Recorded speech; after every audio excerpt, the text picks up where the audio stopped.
Dopamine is not a reward chemical. It's the mechanism shaping your behaviour.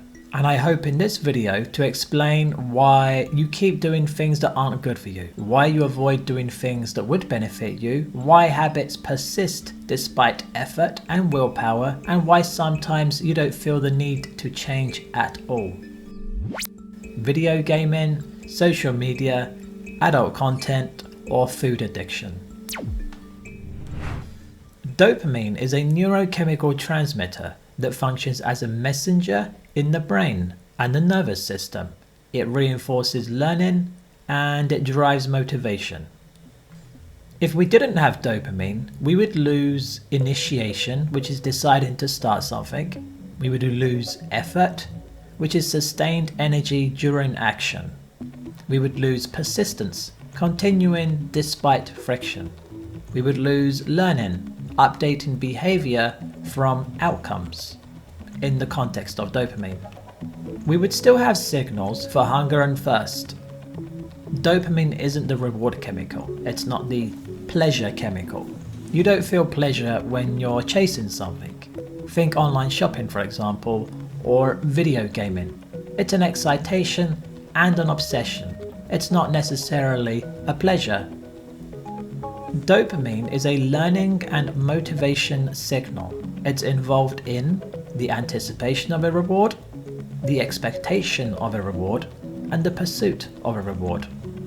The pleasure experienced during eating, for example, is primarily driven by opioid, endocannabinoid, sensory systems such as taste, texture, and smell, with dopamine acting upstream, shaping anticipation and pursuit, rather than the pleasure itself.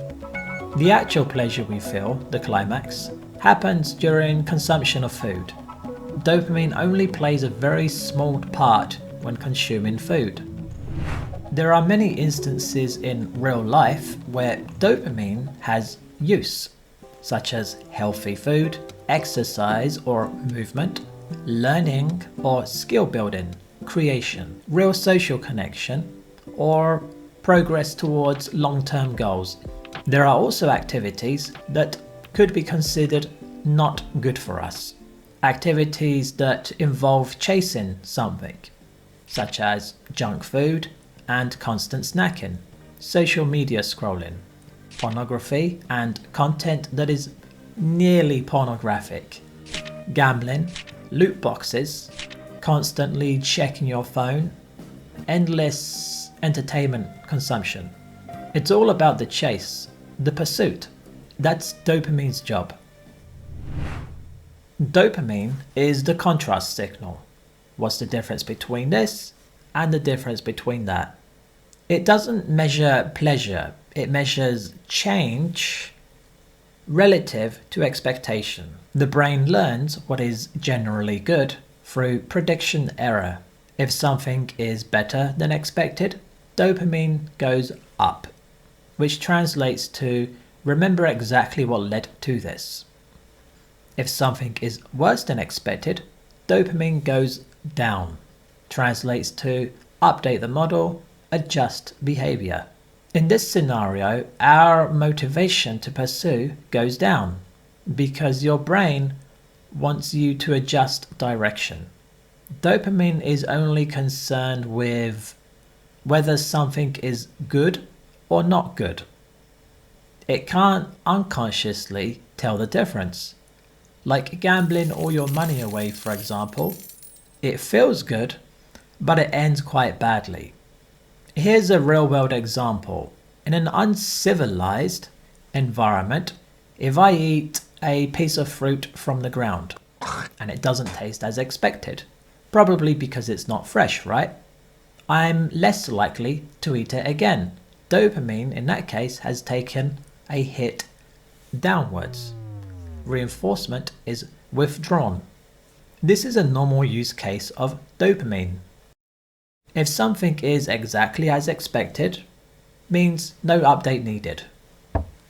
Dopamine is about protection and development. I guess you could say life orientation. It's about directing your choices, your life, to some degree. Think, is this reliable or not reliable? That's one of dopamine's concerns. Here's an example. Say I'm learning to play the piano. I attempt to play. I play it incorrectly. Dopamine goes down. This means reinforcement is withdrawn. My actions adjust towards more dopamine, chasing the correct thing, the correct outcome. I slow down, I try it differently, I isolate the problem and try again. Like on this video, for example. The discomfort you feel when something doesn't go as expected isn't just dopamine itself. It's just that the obsession, the excitation has disappeared. Because that's what dopamine is. It gets you excited and obsessed over chasing something. This is why learning, including addictive learning, happens through surprise, not repetition alone.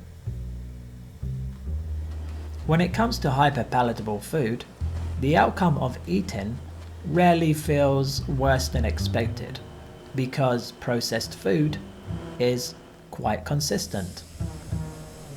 Prediction errors skew and stay positive because there is no removal of learning. Dopamine going down is rare or absent because the thing is exactly as expected.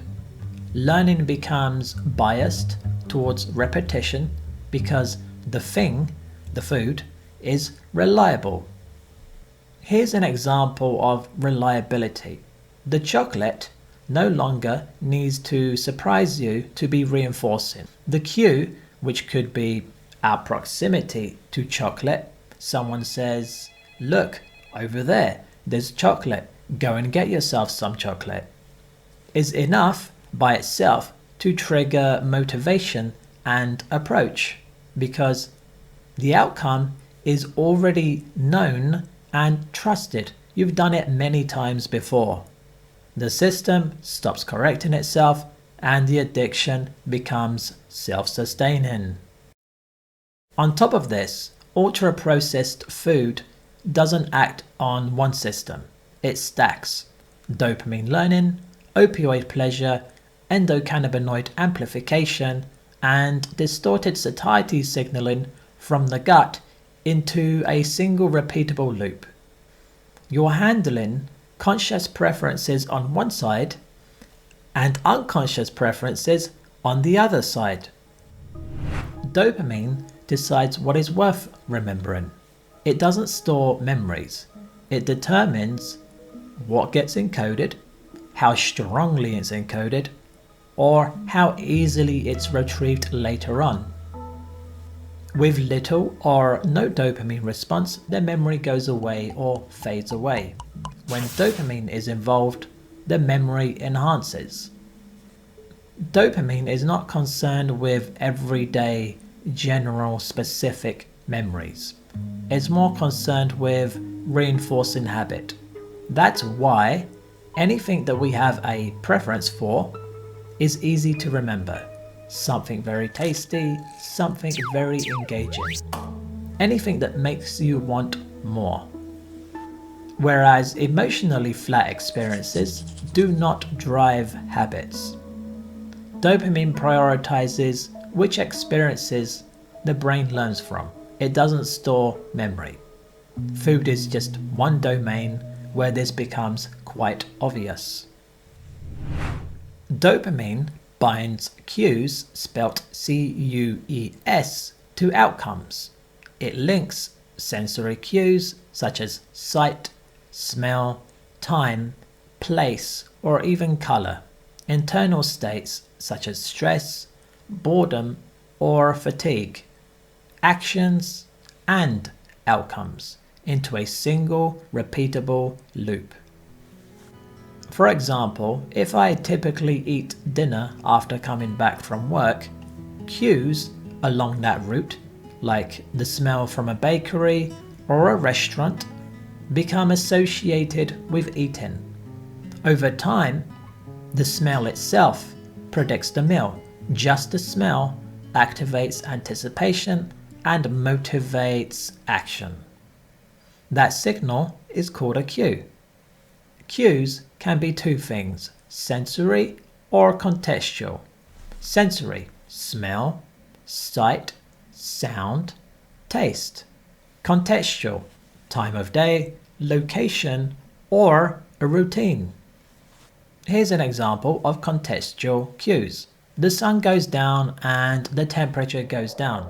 This signals to me that it's time to eat. I sit on the sofa. This signals to me it's time to maybe turn the telly on. If you've ever caught yourself automatically doing something and you had no intention of doing it, that's probably the work of the cue. Later, the cue alone reactivates motivation. The cue becomes a motivator. This causes automatic wanting. If I'm stressed, I go for the chocolate. Dopamine biases memory towards anticipation. The brain remembers the chase, the expectation, and the promise, more than the actual satisfaction itself. So you remember how much you wanted the food, not how mediocre or basic it tasted. The dopamine system shifts learning upstream towards anticipation. Dopamine-driven learning increasingly attaches itself to past predictors of rewards, such as cues, wanting, or approach, not the consumption itself. In simple terms, the brain learns stress appears, eat chocolate, reliable relief, or any other addictive substance or behavior.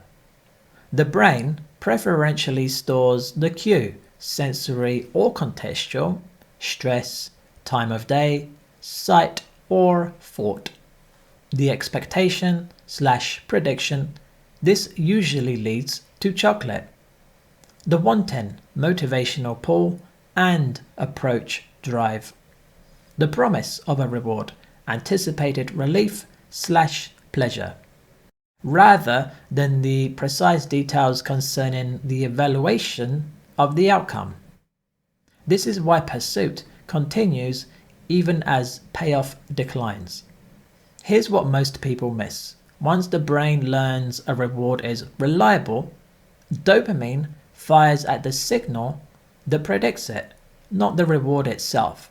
So I could think about something that I like, and the signal is enough to cause wanting. Again, engineered foods rarely disappoint.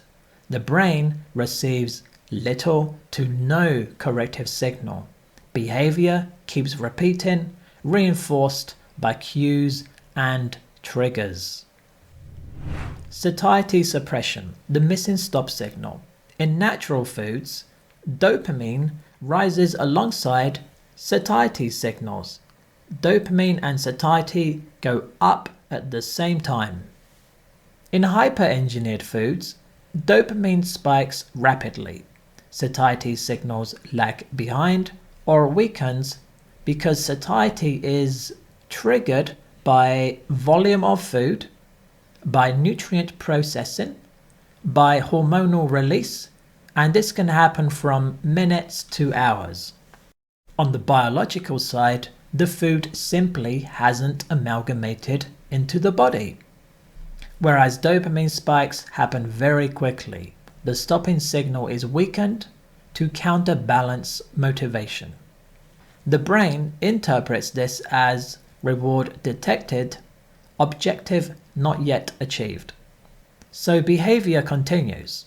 Dopamine continues to dominate because satiety is slow. The loop stays open. Tolerance. Repeated dopamine spikes leads to reduced sensitivity because the brain normalizes signals that occur too often or too intensely to avoid saturation in the system, to avoid losing the ability to detect what's important. This tolerance means that a higher degree or level of stimulation is required in order to produce the same or a higher reward. Neutral or normal states start to feel like deprivation This is neurological tolerance. The only way to feel that original dopamine chase is to do more of it, or change to something else, by quickly alternating between different things. Something as simple as playing a video game, watching a TV series, then eating some food.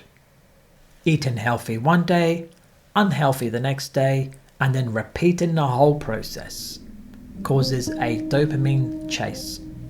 This is what a lot of products and services use in order to squeeze more dopamine chase from you. They change the product or update it. They artificially control the flow of change. Remember this, it's not that your baseline for satisfaction rises, it's that dopamine drops. Baseline, by the way, means your default level, what normal feels like to you. If, for example, I eat a lot of chocolate, and I know I keep using this example, but if I eat a lot of chocolate, my expectations go up. My dopamine system becomes less sensitive. If I decided to go on a health crusade, stop eating my chocolate and eating more simply over time, my expectations would come down, normal responsiveness would return in terms of dopamine, and I would have a more optimal baseline of satisfaction. Simple things would taste better. There is a shift from choice to habit. Over time, control shifts from goal-oriented circuits, consciously speaking, to habitual circuits. This means less conscious evaluation, faster automatic action. Not because of weakness, but because the brain optimizes for efficiency. At this point, willpower cannot be your only tool. You can't fight against a lack of motivation or against motivation with willpower alone. Triggers like stress, for example, do not create addiction.